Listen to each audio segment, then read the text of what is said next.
Iran is showing off a new nuclear reactor, and ISIS is reportedly making a comeback in Iraq. So how concerned should we be? Well, let's ask former U.S.S. Cole Commander Kirk Lippold. Commander, thanks for joining us. Thank you, Charles. Merry Christmas. Let's start with North Korea. Some are saying this was sort of expected.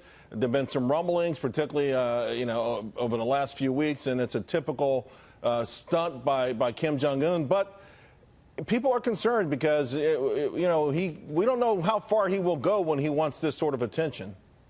You're absolutely right, Charles. We do have an end-of-the-year deadline to come back to the table to negotiate a pathway to nuclear disarmament for North Korea. But as of right now, Kim Jong-un has steadfastly shown that he is not going to give those nuclear weapons up willingly. China and Russia continue to aid and abet the violation of sanctions that continue to prop up the regime. And as usual, he wants to stir things up and bring attention to himself, hence the statement about a Christmas surprise. Whenever we get that photo of him on that white horse, we know something's coming. So he's got this inflated ego. President Trump has tried to play to that ego.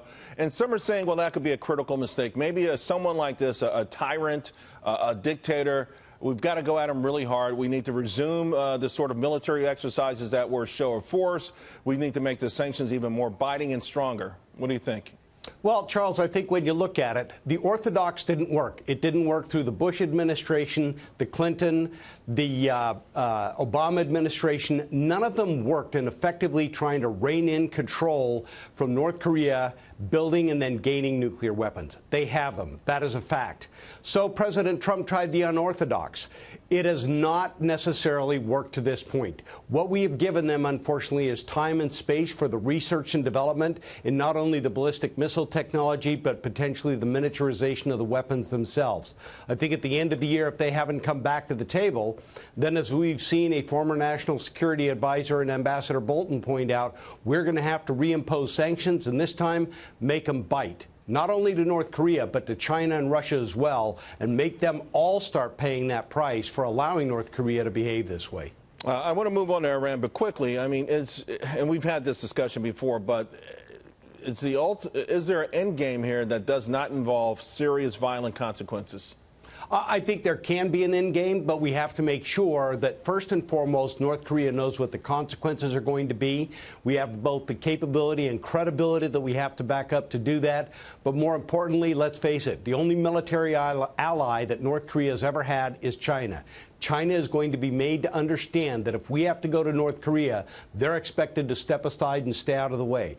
To date, they have avoided even coming to the table to discuss it. They're the 800-pound gorilla in the room. But if they want to stay like that, that's fine. It gives us more free rein. In the meantime, Iran has begun operations of at a new nuclear reactor. Again, what should we be? How concerned should we be here?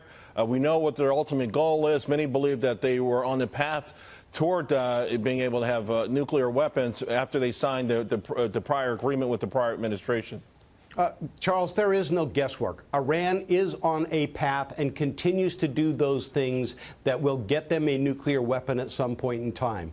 What we have to look at is the new heavy water facility that Iraq, even though the British are working with them to develop a peaceful nuclear energy solution, at the end of the day, they're taking baby and incremental steps, some in violation of the JCPOA or nuclear arms or the Iran nuclear agreement. Right. And what you're going to see at the end of the day is they're going to continue, just like North Korea, they're going to make research and development progress toward a weapon. And that's what we have to worry about, because the breakout window now starts to get shorter and shorter, which means they could gain capability quicker than we expect. Commander, quickly before I let you go, the reconstitution of ISIS, we know it's an idea that's hard to kill, and that makes it easier to try to put it back together. But how far along do you think they could be? I don't think they're far along at all. I think their leadership at this point has been decimated, even with al-Baghdadi killed. Yes, you're right, Charles. The ideology is going to be out there. It's going to continue to exist. We still have the forces there, even though we have pulled back. The Kurds are still willing to fight on our behalf in that area. But at the end of the day, we're going to have to work the deal with the devil and make sure that in coordination with both Russia, Syria, and Turkey, that we make sure that any force that starts to develop gets crushed quickly quickly and ruthlessly. Well, we saw a unique combination of cooperation to kill Baghdadi. So to your point, maybe it'll happen again. Commander, you're fantastic. Thank you very much. We always feel a little safer after talking with you. Well, thank you, Charles. Very kind. Have a Merry Christmas and best to you and your family and every one of the listeners. You too.